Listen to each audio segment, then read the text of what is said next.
Hi guys, welcome back to the channel. If you're new here, my name is Ryan. In today's video, I'm going to be going through the best season of Drag Race according to Rotten Tomatoes. Now,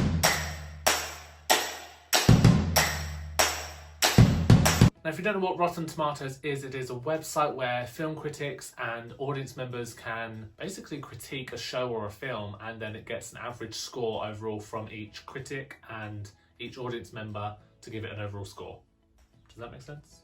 So what I'm going to do is I'm going to go through each season of Drag Race, give you the critic score and the audience score, and then I'm going to give you an average number overall. That average number overall will determine where it lands in this top list. Now, this is just the US seasons. This is not including All Stars, not including the UK seasons, not including Holland, Thailand, and all the other spin-offs that are yet to come. I also just want to point out it's not including season 13 because the season hasn't finished yet. Although it's got an audience score, I don't want to put it in this list because it would currently be sitting at the bottom because it hasn't really got another score to go on. So yeah, season 13 is not in this list, just seasons 1 to 12. Before we get started, go ahead and click the subscribe button and the bell icon so that you're notified when I upload these videos. I'm currently uploading reaction videos every week, so if you haven't seen those, go back and check those out. Don't forget to smash the like button because it really helps get the video seen, helps the channel grow, and I really appreciate it. I also have a second channel dedicated to my dance and choreography videos. If you want to go over there and support that, the link to that and my Instagram are in the description box below. Cool, so starting off this list at number 12 is season 2. This season didn't have a critics number, so I've had to put a 0 for that when working out the overall average number. But the audience number is 85%, which makes the total average 42.5.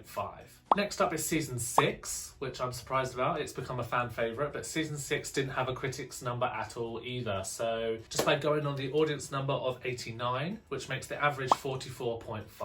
Hey, listen, I don't choose these numbers. Blame the critics on Rotten Tomatoes. Next up at number 10 is season 3, also with no critics number, but the audience number is 92%, which makes the average 46. Wait until we get to the ones that get into the top 5, you'll be like, wait, why is that like number 2? At number 9, we have season 7 with a 60% critics number and 82 audience number, which averages out around 71.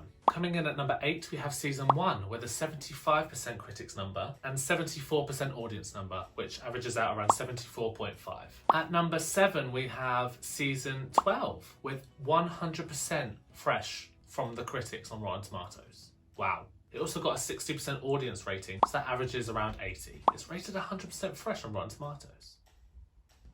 Okay. Next up, we have season 4 with 67% from the critics and 94% from the audience vote, which averages out to 80.5. Next up, we have season 11 with 89% from the critics and 74% audience, which averages around 81.5. Coming in at 4th place is season 10 with 82% from critics and 83% audience, which averages out at 82.5.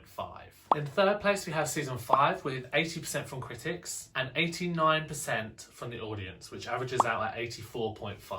I agree, like season 5 is a really good season. It's probably the season that most people got into it and started liking it even more. So I'm glad to see that's in the top 3, based on reviews anyway. And we've reached our top 2. If you've worked it out by now, then you know there's only 2 seasons left. But in 2nd place is season 8.